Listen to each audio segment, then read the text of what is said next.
जय हिंद बच्चों, स्वागत है आप सभी का इस वीडियो में जिसमें आज हम करने वाले हैं एग्रीगेट डिमांड पार्ट वन में हम जितने भी हमारे कंपोनेंट्स हैं एग्रीगेट डिमांड के और जितने भी हमारे फॉर्मूला से रिलेटेड एस्पेक्ट्स हैं उन सबको हम कंप्लीट कर देंगे इस वीडियो में। और इसके सेकंड पार्ट में हम करेंगे जो भी हमारे पास फॉर्मूला है जिसको उनका यूज कैसे करना है, उनसे रिलेटेड न्यूमेरिकल जो भी इंपॉर्टेंट न्यूमेरिकल्स हैं एग्जाम में आते हैं उनको करेंगे। और साथ में हम इक्विलिब्रियम वाला पार्ट भी अपना पूरा कंप्लीट कर देंगे उसके अंदर, ठीक है। वीडियो स्टार्ट करने से पहले मैं आपसे कहना चाहूंगा जो भी मैं आपको यहाँ पर समझाऊं उस पर ज्यादा ध्यान देना, नोटिंग पे ज्यादा ध्यान मत देना। नोटिंग करने के लिए आपके पास फिर बाद में भी शीट रहेगी, लेकिन आप मेरी बातों को ज्यादा समझने की कोशिश करना, ठीक है। जितना आप गहराई में इन बातों को समझो तो उतना आपको आसानी होगी न्यूमेरिकल को सॉल्व करने में, ठीक है। तो कॉपी पेन लेके हो जाओ तैयार और वीडियो को स्टार्ट करते हैं।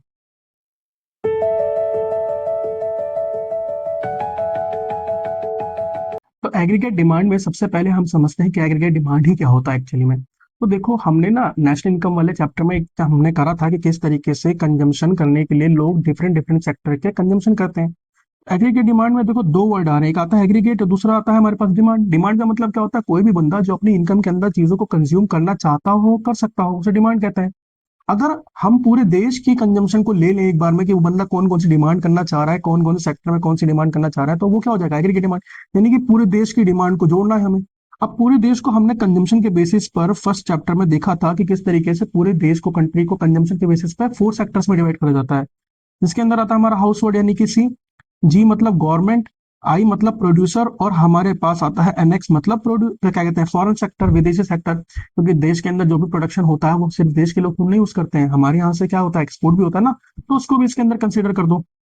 जब हम इस सारी चीजों को जोड़ते हैं, सी प्लस जी प्लस आई प्लस एन एक्स, तो ये हमारा क्या बन जाता है बच्चों? ये हमारा बन जाता है एग्रीगेट डिमांड, ठीक है।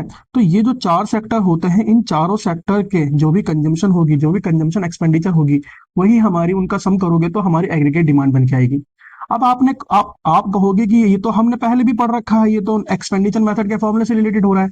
तो बिल्कुल सही, एक्सपेंडिचर मेथड के फॉर्मूले से हमारा जीडीपी आता था ना। तो एग्रीगेट डिमांड भी एक्चुअली में क्या होती है? जीडीपी ही होती है। Aggregate demand is the gross domestic product of the country, ठीक है, सिंपल सी बात। बस यहाँ पर फर्क ये है कि हम ना एग्रीगेट डिमांड को देखो, होता तो ये हमारे 4 सेक्टर का ही है। हमारे पास कितने कंपोनेंट है एग्रीगेट डिमांड के?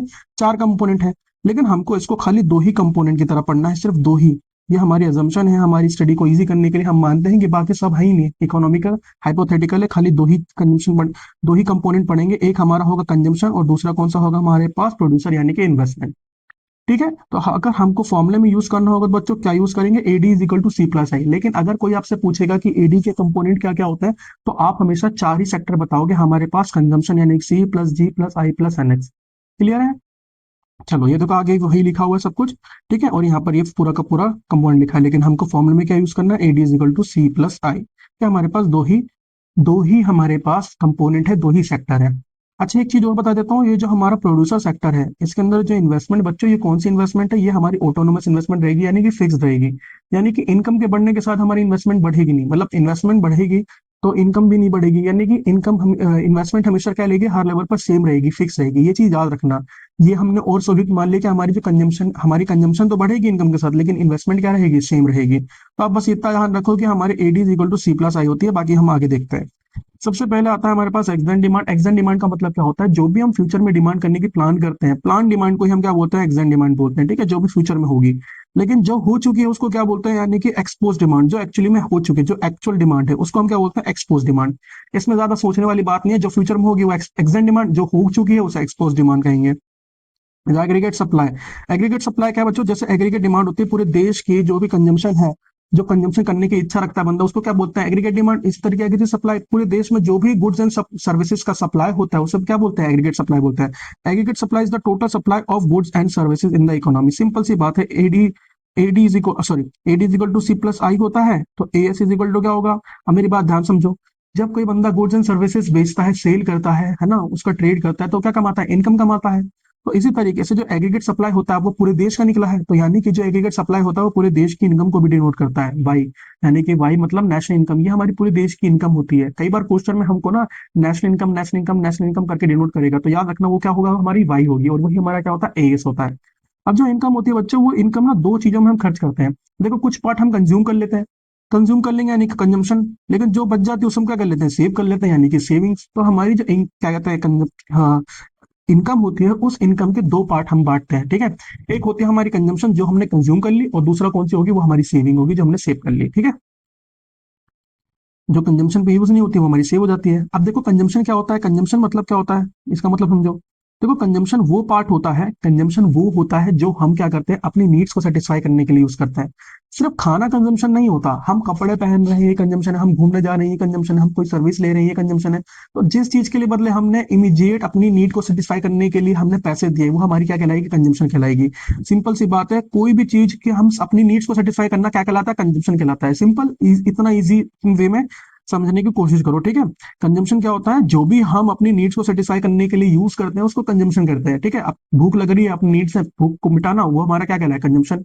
कपड़े पहनने, ठंड लग रही है, जैकेट का यूज करना, क्या कर रहा है, कंजम्पशन, ठीक है। सिंपल है। कंजम्पशन फंक्शन क्या होता है, देखो कुछ नहीं, इनकम और कंजम्पशन के बीच में जो रिलेशन होता है वो कंजम्पशन फंक्शन होता है। It is the functional relationship between income and consumption, ठीक है। क्या होता है, function between income, relationship between income and consumption, दोनों के बीच में रिलेशन होता है। किसके किसके बीच में, ये रिलेशन बताता है किसके बीच में, कंजम्पशन के बीच में और इनकम के बीच में। It is the functional relationship between income and consumption, ठीक है। इसे शो कैसे करते हैं, इसे शो करते हैं C is equal to function of Y. But ये तो वो वाली कंजम्पशन हो गई जो खाली इनकम पे डिपेंड है, लेकिन एक जो कंजम्पशन होती है सिर्फ इनकम पे डिपेंड नहीं होती। एक कंजम्पशन ऐसी भी होती है जो हमारी इनकम से इंडिपेंडेंट होती है, यानी कि इनकम के बढ़ने घटने पे उस पर कोई फर्क नहीं पड़ता। उसको हम किसी द्वारा करते हैं, सी बार से, उसको कहते हैं क्या है, ऑटोनोमस कंजम्पशन। क्या कहते हैं, ऑटोनोमस कंजम्पशन।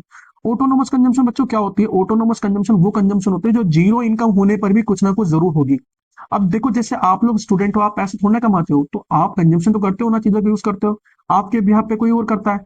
कोविड 19 पे क्या हुआ था, कोविड 19 में कई सारे पेरेंट्स की जॉब चली गई थी। तो उस समय आपके पेरेंट्स ने मतलब कंजम्पशन करना बंद थोड़ा ना कर दिया था, तब भी तो कंजम्पशन करते थे ना। क्या करते थे वो, या तो उधार लेके आ रहे थे या तो सेविंग अपनी यूज कर रहे थे। तो सेविंग क्या जा रही थी, नेगेटिव जा रही थी। तो जब जीरो लेवल की क्या कहते हैं, इनकम जीरो हो जाती है, तो हमारी जो कंजम्पशन होगी वो किससे होगी, वो फाइनेंस्ड होगी, किससे, बोरोइंग से और सेविंग से।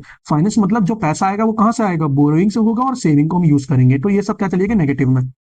दूसरी कंजम्पशन जो हमारी इनकम पे डिपेंड होती है, ये जो कंजम्पशन है हमारी इनकम पे डिपेंड है, तो इसको क्या कहते हैं, इसको हम बोलते हैं इंड्यूस कंजम्पशन। ऐसी कंजम्पशन जो इनकम से प्रेरित होती है, इंड्यूस मतलब प्रेरित है, यानी कि इंडिपेंडेंट है इस पे, सॉरी इस पे डिपेंडेंट है, ठीक है। तो consumption is consider by induce consumption जब ये किस पे क्या कहते हैं, किस पे डिपेंडेंट हो, इनकम पे डिपेंडेंट हो। सिंपल।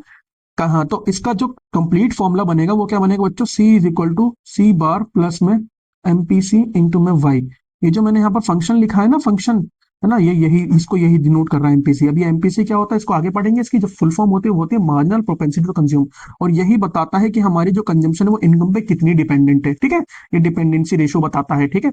चलो आगे बढ़ते हैं, ये फॉर्मूला बहुत इंपॉर्टेंट है, अभी इसको हम अच्छे से यूज करेंगे और बताएंगे। आगे देखो ये जो टेबल दे रखी है इससे हमें ना ज्यादातर चीजें क्लेरिफाई हो जाएंगी। तो देखो इनकम दे रखी है हमको जीरो, फिर उसके बाद इनकम बढ़ती चली जा रही है लगातार, दिख रहा है। अभी हमने एक और चीज पढ़ी थी ना कि इनकम क्या होती है, हमारी इनकम बराबर होती है हमारी एएस के। हमने पढ़ा था ना कि हमारी जो इनकम होती है वही हमारी क्या होती है, एएस होती है, और जो हमारी एएस होती है वही हमारी इनकम होती है। एएस मतलब हमारे एग्रीगेट सप्लाई। तो एएस, अगर यहाँ पर इनकम जीरो, तो यहाँ पर शुरुआत में कितने हो गए हमारी एएस, एएस भी हमारी शुरुआत में क्या होगी, जीरो होगी। इसके बाद कितने होगी, 50 हो जाएगी, और इस जगह फिर 100, 150, 200, 250 और 300, ठीक है। तो कई बार टेबल भरने के लिए आते हैं तो इसमें कंफ्यूज मत होना, क्योंकि हमको ना टेबल भरना आना चाहिए, तभी तो हम अपने न्यूमेरिकल सक्सेस सॉल्व कर पाएंगे। फिर इसके बाद AD, AD is equal to हमने क्या पढ़ा, एडी इज इक्वल टू हमने पढ़ा था सी प्लस आई। अब देखो जरा शुरुआत में हमारे पास आई क्या है, देखो आई हर लेवल पर सेम बना हुआ है कि नहीं, क्योंकि हमारा जो इन्वेस्टमेंट होता है वो कौन सा इन्वेस्टमेंट है, वो हमारा ऑटोनोमस इन्वेस्टमेंट या फिक्स इन्वेस्टमेंट। याद रखना ऑटोनोमस इन्वेस्टमेंट मतलब ये हर लेवल पर सेम रहेगा, इनकम पे डिपेंड नहीं करेगा हमारा। तो देखो इनकम कितनी बढ़े, हमारा आई यही रहेगा, लेकिन हमारा सी देखो बढ़ रहा है। तो देखो पहले शुरुआत पहले पे जब एडी निकालना हो, एडी का फॉर्मूला सी प्लस आई, सी कितना दे रखा 30 और आई कितना दे रखा 30, कितना हो जाएगा यहाँ पर 60। फिर इसके ऊपर 30 + 60 कितना 70, कितना हो जाएगा हमारे पास 100। फिर आ जाएगा 100 + 30 कितना 130, 130। फिर कितना हो जाएगा 160, फिर कितना हो जाएगा 200, फिर कितना हो जाएगा या 240, और फिर कितना हो जाएगा 280, ठीक है। हम इस तरीके से अपना एडी और एस निकाल सकते हैं। अब जरा यहाँ पर ध्यान से देखो, यहाँ पर जो हमारा सी दे रखा है वो जीरो इनकम पर 30 दे रखा है। अब जीरो इनकम है, इनकम लेकिन कंजम्पशन फिर भी हो रही है, तो इसको क्या बोलेंगे हम, इसको बोलेंगे ऑटोनोमस कंजम्पशन। ऑटोनोमस कंजम्पशन को किससे शो करते हैं, सी बार से। अब देखो ये जो पैसा है ये कहाँ से लाए होंगे, इनकम तो हो नहीं रही, तो या तो अपनी सेविंग यूज करिए, उधार लेके आएंगे। तो दोनों कंडीशन में हमारी सेविंग क्या हो जाएगी, नेगेटिव। जब कोई चीज बढ़ती है तो वो पॉजिटिव होती है, लेकिन जब तो कोई चीज घटती है, क्योंकि सेविंग यूज कर रहे हैं तो घट रहे हैं ना, तो उसको घटा रहे हैं ना, तो उसको क्या बोलेंगे, नेगेटिव। तो देखो हमारी सेविंग शुरुआत में क्या होती है, नेगेटिव, और सेम अमाउंट से होगी। जिस थी जिस जो लेवल हमारे ऑटोनोमस कंजम्पशन का होता है शुरुआत में, उतना ही नेगेटिव लेवल हमारे सेविंग का भी होता है शुरुआत में। तो अगर कभी आपको सी बार दे रखा हो, मान लो 80 दे दिया, तो हमारा एस बार क्या हो जाएगा, वो हो जाएगा हमारा माइनस का 80। ठीक है, कोई सिंपल, कोई भी यहाँ पर सोचने वाली बात नहीं है, सीधा सीधा आप कर देंगे। ठीक है, चलो देखो हमारा कंजम्पशन कर्व दे रखा है किस तरीके से, जैसे जैसे हमारी इनकम बढ़ रही है, हमारी कंजम्पशन देखो शुरुआत में यहाँ से बढ़ रही है, देखो जीरो इनकम है लेकिन कंजम्पशन हमारी जीरो नहीं होती शुरुआत में, वो यहाँ से बढ़ रही है, ऊपर गई। अब देखो जैसे हमारी स्पीड है इनकम की, वो लगातार बढ़ रही है, लेकिन पहले शुरुआत में हमारी कंजम्पशन ज्यादा है। इस लेवल पे देखो, यहाँ पे बनाता हूँ, इस लेवल पे हमारी कंजम्पशन ज्यादा है, इनकम कम है। इस लेवल पे कंजम्पशन और इनकम क्या है, दोनों बराबर है। कंजम्पशन और इनकम दोनों बराबर है। और इस लेवल पे क्या है, हमारी कंजम्पशन जो है वो इनकम से कम है। तो तीनों लेवल को ना अलग अलग तरीके से ट्रीट करते हैं। मैं इस वाले लेवल के बारे में आराम से बताता हूँ आपको, इसको बोलते हैं ब्रेक इवन पॉइंट। जैसे यहाँ पर हम जितना कमा रहे हैं, जैसे हमारे पास 100 रुपए इनकम है, तो कंजम्पशन पे कितना कर रहे हैं, 100। यहाँ पर देखो सेविंग कितनी हो गई, जीरो। तो जब हमारी इनकम और कंजम्पशन दोनों बराबर होते हैं, तो उस पॉइंट को बोलते हैं ब्रेक इवन पॉइंट। याद रखना, ब्रेक इवन पॉइंट पेपर में बार बार बोलेगा, break even point, break even point, और उस कंडीशन में आपको समझना है कि यहाँ पर वाई और इनकम दोनों क्या है, बराबर है। याद रखना इस चीज को। ठीक है, अब समझते हैं हम propensity to consume. Propensity to consume, अब इसको भी दो पार्ट में पढ़ेंगे। कंज्यूम दो पार्ट में पढ़ेंगे, एक एपीसी और एक पढ़ेंगे एमपीसी, है ना। मैं जो जो चीजें आपको ध्यान से बताऊंगा वो आप ध्यान से सुनना। तो देखो एपीसी होता क्या है, मान लो हमारी ये पूरी की पूरी इनकम की लाइन है। ठीक है, ये इनकम की लाइन है, ये इतनी हमारी इनकम है। हाँ, इसमें से हम ये पार्ट खर्च कर देते हैं, तो ये हमारी एपीसी बताएगा। अब मान लो ये ए है, ये बी है और ये सी है, तो हमारी जो एपीसी का रेशियो हो जाएगा वो क्या हो जाएगा, ए बी अपॉन में ए सी, है ना। अब मान लो इसी को हम मान लेते हैं, ये पूरी की पूरी इनकम ना 100 है, कितनी है बच्चों, 100। अब ये जो हम कंजम्पशन कर रहे हैं मान लेते हैं 70 हो गया, तो इसके अकॉर्डिंग हमारे एपीसी कितना आएगा, 70/100, यानी कि 0.7। कितना आ जाएगा, 0.7। तो एपीसी कुछ नहीं होता, ये हमारा रेशियो बताता है इनकम का और कंजम्पशन का और इनकम का। यानी कि ये क्या होता है, हमारा एपीसी इज इक्वल टू होता है हमारा सी अपॉन वाई। क्या होता है, सी अपॉन वाई, ये फॉर्मूला है हमारा, याद कर लो इसको। ठीक है, it is the relationship between consumption and income, और it is the ratio of consumption over income. ठीक है, it is the ratio of total consumption to total income.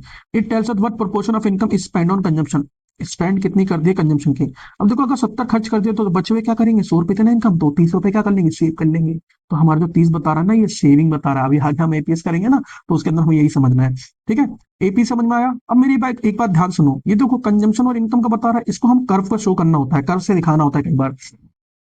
अब देखो जब हमारा कंजम्पशन, देखो तीन कंडीशन देखी हमने ऊपर, सी बड़ा है, जुकाम हो गया मेरे को, लेकिन कोई बात नहीं, पढ़ाना नहीं छोड़ेंगे। देखो सी पहले लेवल पे क्या है, फर्स्ट लेवल पे सी ज्यादा है। ठीक है, ये सारी बातें ना मेरे ध्यान से सुनना। सेकेंड, देखो इस लेवल पे हमारा क्या है, सी ज्यादा है, इस लेवल पे हमारा क्या है, दोनों बराबर है। क्या है, दोनों बराबर। और इस लेवल पे क्या है हमारा, इस लेवल पे हमारा हमारे कंजम्पशन इनकम से कम रह गई है। तो तीनों कंडीशन में देखो क्या होगा। देखो जब हमारा कंजम्पशन ज्यादा है, कंजम्पशन ऊपर आता है, सी अपॉन वाई। मान लो मेरा कंजम्पशन क्या है, 120, है ना, और हमारी इनकम क्या है, एक सेकेंड, हाँ, मेरी इनकम क्या है, कंजम्पशन क्या है 120, और इनकम क्या है, यहाँ पर इनकम है मेरी 100। ठीक है, अब फिर दूसरे लेवल पे क्या हुआ, कंजम्पशन कितना हो गया, कंजम्पशन मेरा हो गया 150, मेरी इनकम भी हो गई 150। दूसरे लेवल में मेरे कंजम्पशन है और इनकम हो गई 200। यही लेवल है, यही तीन चीज है, यही तीन स्टेज है। ठीक है, अब ये क्या है, इसके अंदर हमारा ये ज्यादा है, इसमें ये दोनों बराबर है, इसमें ये ज्यादा है। अगर मैं इसको फॉर्मूले में पुट करता हूँ, तो एपीसी की वैल्यू देखो क्या आएगी, एपीसी की वैल्यू पहले हमारी 120/100, यानी कि कितनी आ जाएगी बच्चों, इसकी वैल्यू आ जाएगी 1.2। फिर दूसरे वाले में कितनी आएगी एपीसी, हमारे एक 150 अपॉन में 150, कितना आ जाएगा, एक, है ना, 150 150 गया। और तीसरे वैल्यू में कितना आएगी, एपीसी इज इक्वल टू 180 बटे में 200, तो जीरो जीरो गया, जीरो से गया कितना, 0.9। तो जरा ध्यान से देखो, एपीसी की वैल्यू एक से ज्यादा भी आ रही है, एक भी आ रही है, और 0.9 आ रही है। क्या हमारी एपीसी की वैल्यू जीरो आ सकती है, शुरुआत के लेवल पे हमारे पास इनकम जीरो थी, और हमारी कंजम्पशन कितनी थी, कंजम्पशन 30 थी।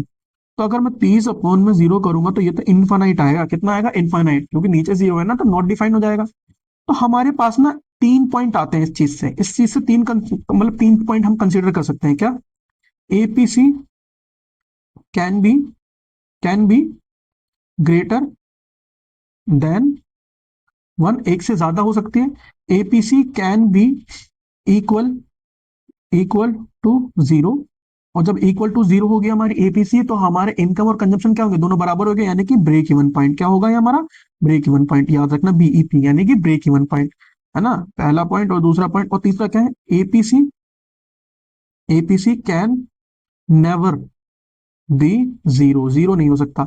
और जो इसका रीजन क्या लिखोगे, इसका रीजन ये है कि एपीसी, हमारा जो कंजम्पशन है वो कभी जीरो नहीं होता ना, हमारी जीरो इनकम पर भी हमारा कंजम्पशन कुछ ना कुछ रहता है, अभी हमने देखा।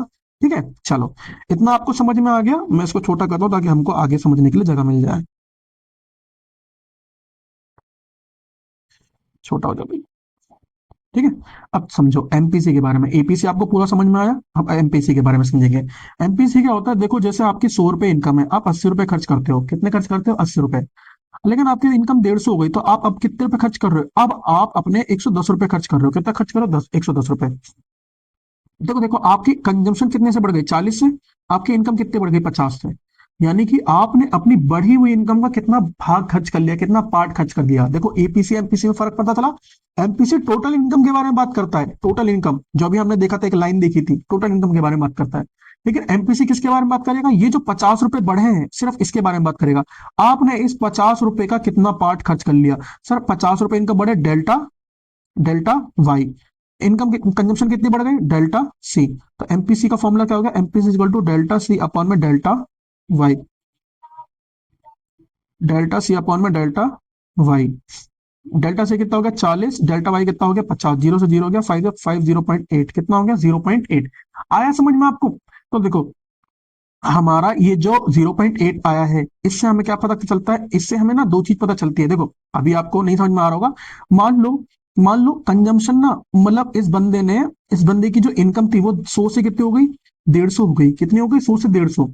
लेकिन इसमें की दो कंडीशन हो सकती है, एक कंडीशन तो ये हो गई, हमने देखा उसने अपनी इनकम बढ़ी हुई का कितना खर्च कर लिया, 50 रुपए का 40 भाग क्या कर लिया, खर्च कर लिया। लेकिन एक कंडीशन ये हो सकती है 50 का 50 खर्च कर ले, और एक कंडीशन ये हो 50 का कुछ भी खर्च ना करे, जीरो खर्च करे। ये कंडीशन हो सकती नहीं हो सकती। तो इन तीनों केस में देखो, एक केस का तो हमारा 0.8 आ रहा है, अगर 50 का 50 खर्च कर लेगा तो क्या होगा बच्चों, यहाँ पर एक आएगा, यानी कि एक हो गया। लेकिन अगर 50 का जीरो खर्च करेगा कितना आ जाएगा, जीरो। हमारे पास कंडीशंस आ गई ना, हमारे पास कंडीशंस क्या आई, इसको मैं रब कर देता हूँ, इसको मैं रब कर देता हूँ, हो जा भाई। ठीक है, ये सब हो गया। देखो अगर अगर अगर हमारा एमपीसी, एमपीसी हमारा एक के बराबर भी हो सकता है, हमारा एमपीसी जीरो के बराबर भी हो सकता है ना, हमारा एमपीसी एक और जीरो दोनों हो सकता है। तो देखो एक कब होगा, ये है हमारी सेंसिबल थिंग, हमें ये देखना है कि एमपीसी एक कब होता है। देखो जो अमीर लोग होते हैं ना, अमीर लोग, MPC for rich, MPC for rich is always one, is always one. देखो रिच मतलब जैसे अंबानी भाई हो गए हमारे, अंबानी सर हो गए, अब अंबानी सर की इनकम बढ़ती है, तो क्या वो अपना खाना पीना बढ़ा देते हैं? उनके पास तो पहले इतना पैसा है, वो तो बस खाली उनका एडिशनल ऐड होता रहता है, ऐड होता रहता है, ऐड होता रहता है। तो ज्यादातर जो अमीर होते हैं, हम ये कंसीडर करके चलेंगे बच्चों, हम की कंसीडर करके चलेंगे, जो अमीरों की जो एमपीसी होती है वन होती है, सॉरी मैंने गलत बोल दिया, सॉरी। हमारी अमीरों के लिए जो एमपीसी होती है वो जीरो होती है, ठीक है। ये इस पार्ट को समझने की कोशिश करना। एमपीसी जो होते हैं अमीरों के लिए क्या होती है, जीरो होती है, क्यों, क्योंकि वो तो अपनी इनकम बढ़ी हुई, मान लो उनकी 50 रुपए इनकम बढ़ गई, तो उनके पास तो पहले इतना पैसा है कि वो कुछ भी अपनी इनकम, बढ़ी हुई इनकम का कुछ भी खर्च करेंगे नहीं, है ना, इंक्रीज इनकम का, तो वो कितना हो जाएगा, जीरो हो जाएगा। लेकिन जैसे आप हो, मैं हूँ, हम लोग गरीब लोग हैं भाई, तो हमारी एमपीसी कितनी होगी भाई, हमारी 50 रुपए बढ़ती है तो हम 50 के 50 खर्च कर देते हैं, जितनी इनकम बढ़ेगी सब खर्च कर देंगे, है ना, पहले से उधार ले रखा होता है, सेविंग नेगेटिव में होती है, बोरिंग होती है। तो इसीलिए हमारी जो क्या कहते हैं, एमपीसी फॉर पुअर, कहाँ लिखूं, हाँ यहाँ लिख देता हूँ, एमपीसी फॉर पुअर, वो कितनी होगी बच्चों, वो होगी हमारी एक होती है एमपीसी फॉर पुअर। देखो रिच की एमपीसी कितनी होगी, जीरो होगी, और पुअर की एमपीसी कितनी होगी, वन होगी। हाँ अब ये पक्का है, अभी याद कर लेना इसे, ठीक है। अब ध्यान से सुनो, MPC can never be negative, negative नहीं हो सकती, और MPC, MPC can never be more than one, more than one, ठीक है। एमपीसी कभी भी एक से ज्यादा भी नहीं हो सकती, एक से ज्यादा क्यों नहीं होगी, क्योंकि अगर आपकी इनकम 50 रुपए बढ़ेगी तो हम तो एमपीसी बढ़ी हुई इनकम से निकालेंगे, तो क्या आप 60 रुपए खर्च कर पाओगे? 60 रुपए खर्च नहीं कर पाओगे ना आप, क्योंकि 50 रुपए बढ़ी है तो हम 50 रुपए ही तो मैक्सिमम खर्च कर सकते हैं। तो एमपीसी कभी भी एक से ज्यादा नहीं होगी, है ना? देखो, क्योंकि 50 रुपए अगर बढ़े हैं तो हम 50 रुपए कंजम्पशन कर पाएंगे, तो सिर्फ क्या होगी, एक होगी, एक से ज्यादा नहीं होगी। नेगेटिव इसलिए नहीं होती क्योंकि हमारी कंजम्पशन कभी नेगेटिव नहीं होती, ठीक है, याद रखना ये चीज। बड़ा मैसी मैसी हो गया। मैं थोड़ा ऐसे ही करता हूँ, तो आप थोड़ा इससे एडजस्ट करना, ठीक है ना? पढ़ाते समय मेरे को ध्यान नहीं देता मैं कहाँ की कौन सी चीज लिखता हूँ। चलो आगे बढ़ते हैं, ठीक है, मैंने इसलिए कहा था कि मेरी बातों पे ज्यादा ध्यान देना। अब इसकी बात करते हैं सेविंग की। देखो, सेविंग क्या होता है? सेविंग वो पार्ट होता है इनकम का जो कि कंजम्पशन पे खर्च नहीं किया जाता। देखिए, मैंने एक लाइन बताई थी ना यहाँ पर, कि ये मान लो हमारी पूरी लाइन है कंजम्पशन की, इसमें से हम इतना पार्ट खर्च कर ले रहे हैं, है ना, वो कंजम्पशन पे। तो जो बच गया बच्चों, ये जो पार्ट बच गया, ये क्या कहलाएगा? ये पार्ट तो सेविंग कहलाएगा ना, सेविंग। तो सेविंग क्या होता है? Income received by consumer that is not spent on the output. मैं यहाँ पर साफ साफ लिख देता हूँ, income received by a consumer that is not spent on the consumption. Consumption is known as saving। ठीक है, वो क्या होते हैं? हमारी सेविंग्स होते हैं, ठीक है, क्लियर? अब देखो सेविंग का कर्व कैसे होगा। देखो, ऊपर हमने क्या देखा था? ऊपर हमने देखा था कि किस तरीके से जो कंजम्पशन ज्यादा होती है इनकम से, कंजम्पशन क्या होती है, हमारी इनकम से ज्यादा हो जाती है। तो वो जो इनकम से ज्यादा कंजम्पशन कर रहे हैं, जैसे मान लो 100 रुपए इनकम है, हम 120 का कंजम्पशन कर रहे हैं, तो यहाँ पर 20 रुपए एक्स्ट्रा कहाँ से लेके आ रहे हैं बच्चों? सेविंग लेके आ रहे हैं ना, अपनी सेविंग खर्च कर रहे होंगे। तो जो शुरुआत में हमारे पास जो भी हम एक्स्ट्रा कंजम्पशन करते हैं अपनी इनकम से, वो सब कहाँ से ला रहे होते हैं? सेविंग से। तो ये जो ये गैप है और ये गैप है, दोनों क्या होगा? इक्वल होगा। देखो यहाँ पर जो सेविंग स्टार्ट होता है ना, ये सेविंग कहाँ से स्टार्ट होता है? ये हमेशा नेगेटिव से स्टार्ट होता है। कहाँ से स्टार्ट होता है? नेगेटिव से। तो शुरुआत में जो हमारी सेविंग होती है, वो सेविंग क्या होती है? हमारी एस बार होती है, यानी कि ऑटोनोमस सेविंग होती है। जैसे हमने बताया आपको, ऑटोनोमस कंजम्पशन, जीरो इनकम अभी कुछ ना कुछ कंजम्पशन कर रहे हैं, वो कहाँ से ला रहे होंगे? वो अपनी ऑटोनोमस सेविंग ला रहे होंगे। और जैसे जैसे हम अपनी इनकम बढ़ा रहे हैं, फिर भी हमारी कंजम्पशन ज्यादा है शुरुआत के लेवल, फर्स्ट स्टेज में। जो ये हमारी फर्स्ट स्टेज थी, यहाँ पर हमारी इनकम कंजम्पशन से कम थी, है ना? तो यानी कंजम्पशन ज्यादा कर रहे हैं, तो एक्स्ट्रा पैसा कहाँ से लाते हैं? एक्स्ट्रा पैसा अपनी सेविंग से लाते हैं, तो उस समय हमारी सेविंग नेगेटिव होती है। लेकिन जैसे हमारा ब्रेक इवन पॉइंट आता है, सी इज इक्वल टू एस हो जाता है, क्या लिख रहे हैं, C is equal to Y हो जाता है। तो इस ब्रेक इवन पॉइंट पे हमारी इनकम और कंजम्पशन दोनों इक्वल हो गई, यानी कि 100 रुपए कमा रहा हूँ, 100 रुपए खर्च कर रहा हूँ। तो इसका मतलब क्या हो गया बच्चों? इसका मतलब सेविंग क्या होगी? यहाँ पर जीरो होगी, सीधी सी बात। देखो सेविंग जीरो है यहाँ पर, है ना? यहाँ पर देखो सेविंग क्या है? जीरो है। लेकिन उसके बाद देखो इनकम बढ़ने लग जाती है और हमारी कंजम्पशन कम रह जाती है, यानी कि 200 रुपए कमा रहा हूँ, 100 से खर्च कर रहा हूँ, 20 रुपए सेव हो रहा है ना। तो यहाँ पर हमारी तीसरे स्टेज में हमारी इनकम सेविंग क्या हो जाती है? पॉजिटिव हो जाती है, जीरो से ज्यादा हो जाती है, ठीक है। हमारा सेविंग फंक्शन भी होता है। क्या होता है? Saving function. सेविंग फंक्शन, तो सेविंग फंक्शन क्या होता है? जैसे हमने अभी पढ़ा था ना कंजम्पशन फंक्शन, ये सेविंग फंक्शन है। सेविंग फंक्शन क्या है? जैसे कंजम्पशन फंक्शन इनकम और कंजम्पशन के बीच में रिलेशन बताता है, वैसे ही सेविंग जो है, सेविंग फंक्शन जो है, वो हमारा इनकम और सेविंग के बीच में रिलेशन बताएगा। तो यहाँ पर सेविंग इज इक्वल टू क्या होगा? सेविंग इज इक्वल टू होगा एस बार प्लस में एमपीएस इंटू वाई। जैसे हमने ऊपर एमपीसी देखा था ना, और एमपीसी का मतलब समझा कि हमारी इनकम के अकॉर्डिंग, बढ़ी हुई इनकम के अकॉर्डिंग हम कंजम्पशन कितना कर रहे हैं, तो वो आदत बताता है। इसी तरीके से हमारी एमपीएस बताता है कि हम इनकम का कितना पार्ट, बढ़ी हुई इनकम का कितना पार्ट क्या करते हैं, हम सेव कर लेते हैं। इनकम चेंज होने के साथ हमारी सेविंग किस तरीके से चेंज होती है, वो हमको कौन बताता है? एमपीएस बताता है। और यह आपको मैंने बताया कि जितना हमारा शुरुआत में ऑटोनोमस कंजम्पशन होता है, उतना ही हमारा शुरुआत में ऑटोनोमस सेविंग भी होगा। अगर हमारा ऑटोनोमस कंजम्पशन शुरुआत में 50 है, तो हमारी सेविंग कितनी होगी? -50 होगी, ठीक है। चलो, एपीएस क्या होता है? एपीएस देखो मैंने बताया ना, अभी हम आगे जाके यूज करेंगे। तो देखो जैसे ये हमारा ये इतना पार्ट हम किस पे कंजम्पशन कर रहे हैं, इतना पार्ट हम यूज कर रहे हैं कंजम्पशन पे, कंजम्पशन। तो बच्चों ये वाला पार्ट क्या होगा? ये सेविंग होगा, सेविंग। अब मान लो 70 खर्च कर रहे हैं कंजम्पशन पे, तो 30 बच गया ना, 100 का टोटल 100 है, तो 100 का 70 कंजम्पशन पे कर रहे हैं, 30 कितना कर सेविंग पे। अगर एपीएस निकालना होता तो बच्चों क्या होता? एपीएस इज इक्वल टू कितना हो जाता हमारा? एपीएस इज इक्वल टू हो जाता, सॉरी, एपीएस कह रहा हूँ, एपीसी इज इक्वल टू कितना हो जाता? एपीसी इज इक्वल टू हो जाता हमारा 70/100, कितना हो जाएगा हमारा? 0.7। लेकिन अगर मैं एपीएस निकालूंगा, एवरेज प्रोपेंसिटी टू सेव, तो कितना हो जाएगा? सेम टू सेम, 30/100, यानी कि 0.3। तो फॉर्मूला क्या हो गया इसका? मतलब एपीएस इज इक्वल टू हो जाता है सेविंग अपॉन में कंजम्पशन, याद रखना, ठीक है। हमने एपीसी का देखा कंजम्पशन अपॉन में इनकम, और इसका हो जाएगा सेविंग अपॉन में इनकम, ठीक है। Saving upon income, saving upon income. अब देखो एमपीएस, जैसे बिल्कुल सेम वैसे ही जैसे हम बढ़ी हुई इनकम का कंजम्पशन पे कितना देख रहे थे, वैसे हम देखेंगे बढ़ी हुई इनकम का सेविंग पे, है ना। अगर 50 में से बंदा 30 खर्च करता है बढ़ी हुई इनकम का, ये डेल्टा वाई है, ठीक है। अगर डेल्टा वाई 50 है तो हमारी कंजम्पशन कितनी है 30, यानी कि डेल्टा सी कितने 30, तो डेल्टा एस कितना होगा बच्चों, डेल्टा एस हो जाएगा हमारा 20, कितना हो जाएगा 20, ठीक है। तो वही हमारा एमपीएस सिंपल सा फॉर्मूला, डेल्टा एस अपॉन में delta Y, change in saving upon में चेंज इन इनकम दे रखा है ना, चेंज इन सेविंग अपॉन में चेंज इन इनकम। तो यहाँ पर इसके अकॉर्डिंग कितना हो जाएगा हमारे पास, सेविंग कितनी है बच्चों 20, 20, और इनकम कितनी है हमारे पास 50, तो कितना हो गया ये तो होगा 0.4, ठीक है। सिंपल सी बात। बढ़िया। चलो सेविंग के कुछ इंपॉर्टेंट, पहले एपीएस के कुछ इंपॉर्टेंट पॉइंट देख लेते हैं।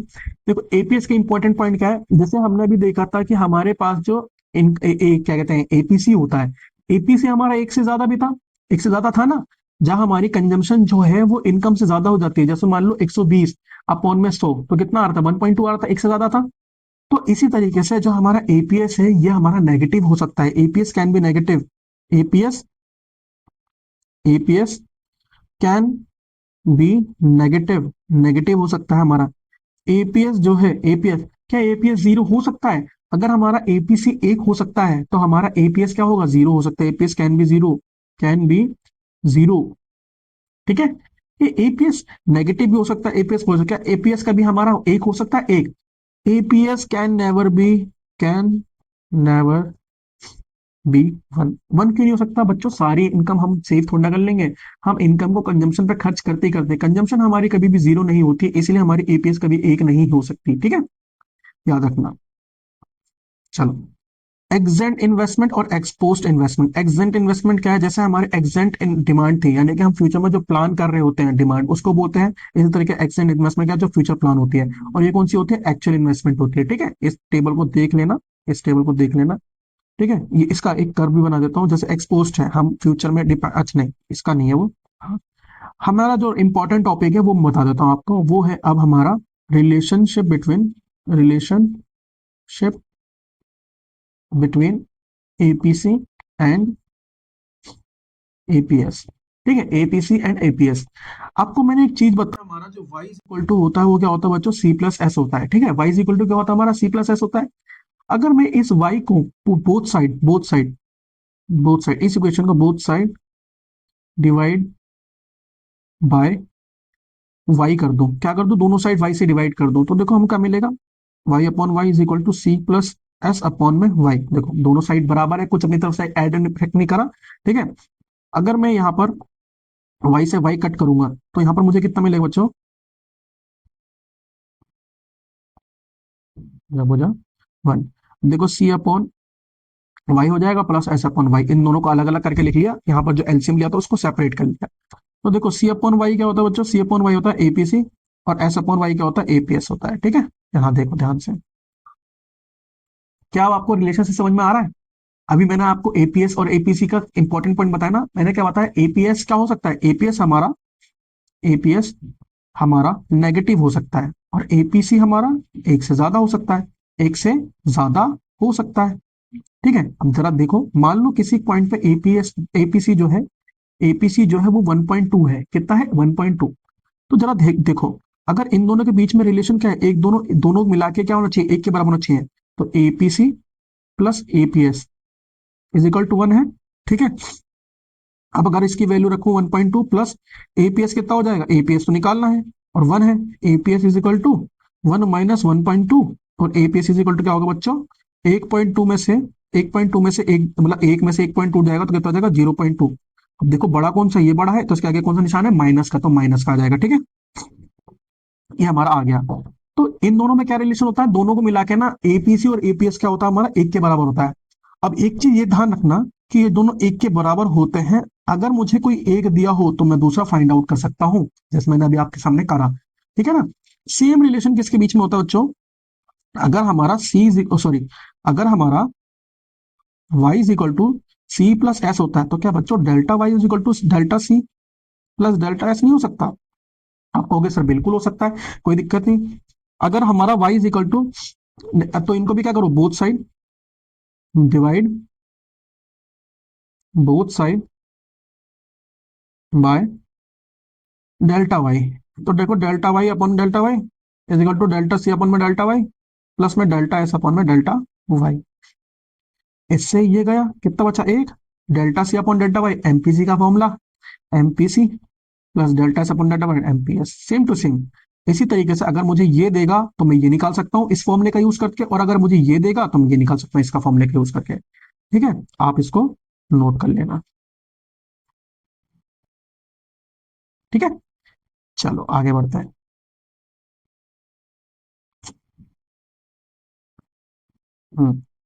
Induced investment and autonomous investment. देखो इंड्यूस्ड इन्वेस्टमेंट क्या होता है, वो इन्वेस्टमेंट जो इनकम के अकॉर्डिंग बढ़ती चली जाती है। लेकिन अगर ऑटोनोमस इन्वेस्टमेंट जो अभी हमने अपने टेबल में समझा ना, जिसे AD is equal to C plus I था, तो आई क्या था लेवल पे सेम था, उसको बोलते हैं हम ऑटोनोमस इन्वेस्टमेंट। इंड्यूस क्या होगी, जो हमारी इनकम के साथ बढ़ती चली जाएगी। तो देखो अगर मैं इसका कर्व देखूं, अगर मान लो गलती से कर्व पूछ लिया तो ऐसे आ जाएगा।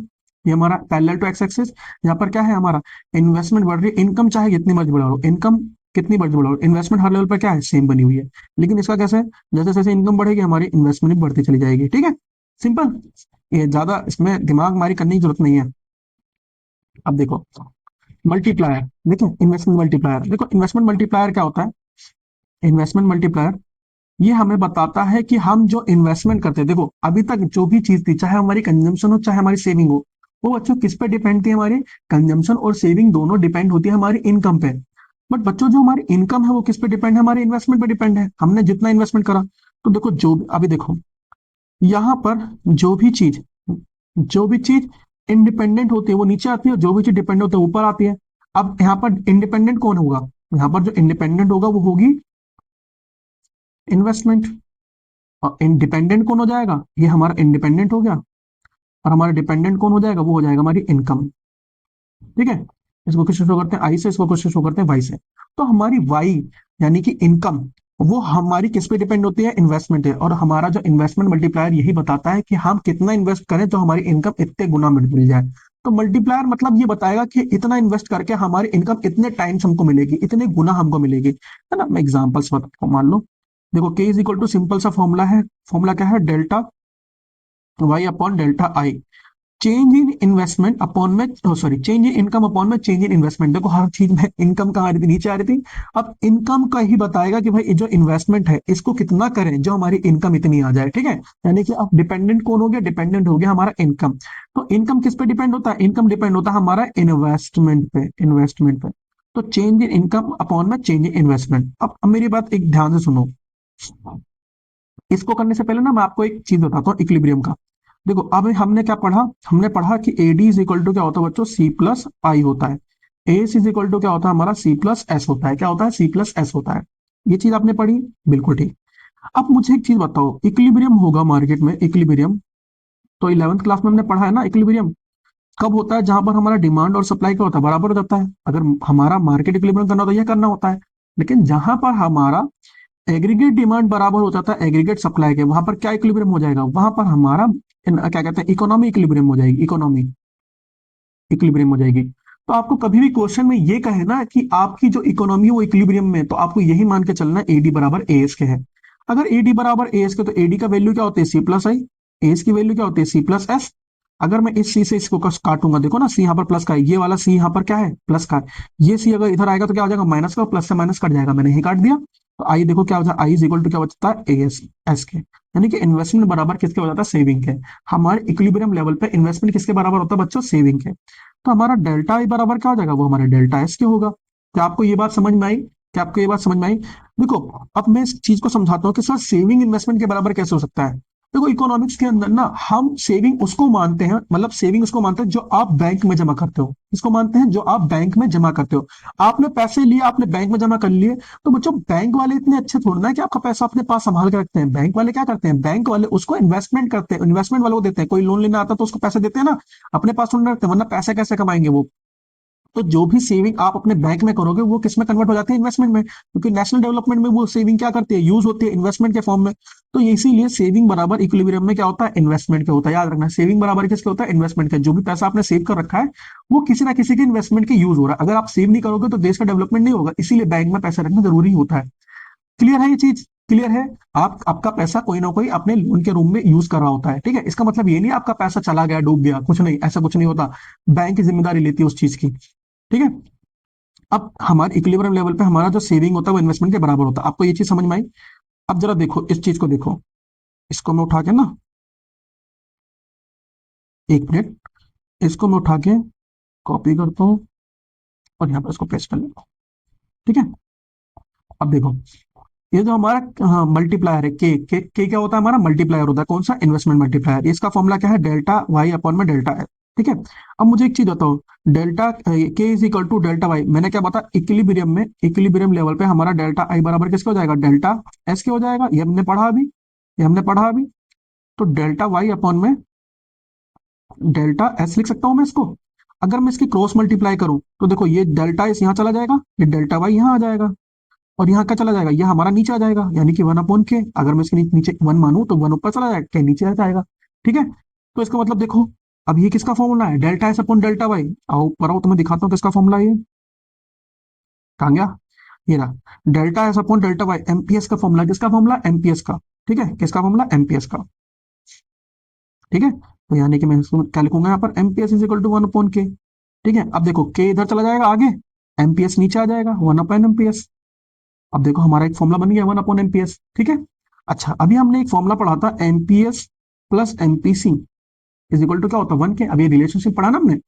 अगर मुझे एमपीसी निकालना हो, सॉरी, एमपीसी निकालना हो यहाँ से, बिल्कुल सही, तो यहाँ पर क्या हो जाएगा? एमपीएस को उधर भेजना पड़ेगा, तो क्या हो जाएगा? वन माइनस यहाँ प्लस का उधर जाके क्या हो जाएगा? Minus, one minus MPS. तो कितना हो जाएगा? एमपीसी इज इक्वल टू कितना हो जाएगा? वन माइनस एमपीएस, ठीक है? तो क्या मैं यहाँ पर इसी तरीके से, अगर मुझे एमपीएस निकालना हो, एमपीएस, मैं क्या करूँ? वन माइनस एमपीसी, ठीक है? दोनों के लिए सेम। अब मुझे यहाँ पर क्या दे रखा है? वहां पर मुझे एमपीएस दे रखा है, तो क्या मैं यहाँ पर ये पुट कर सकता हूँ? वन माइनस वन अपॉन में, वन अपॉन में वन माइनस एमपीसी। तो देखो हमारा एक और फॉर्मूला, ठीक है? हमने कितने फॉर्मूले देखे? एक फॉर्मूला देखा, दो फॉर्मूला देखा, और हमने कौन सा देखा? एक और देखा, ये तीसरा देखा। ये तीन फॉर्मूले हैं, very very very important, very very very important है, इनको नोट कर लो, क्योंकि हमको इन क्वेश्चन सॉल्व करते समय इन सबकी जरूरत पड़ती है, ठीक है? क्वेश्चन सॉल्व करते समय इन सबकी जरूरत पड़ती है। चलो, आपको ना ये सारे के सारे जो पीडीएफ है, जो नोट्स की पीडीएफ है, ये सब आपको मेरे टेलीग्राम चैनल पर मिल जाएगी, जिसका लिंक ना डिस्क्रिप्शन में होगा, ठीक है? अगर वीडियो अच्छी लगे तो लाइक कर देना और शेयर भी कर देना, ठीक है? इसका नेक्स्ट पार्ट मैं बहुत जल्दी अपलोड कर दूंगा, ठीक है? चलो, मिलते हैं नेक्स्ट क्लास में। जय हिंद।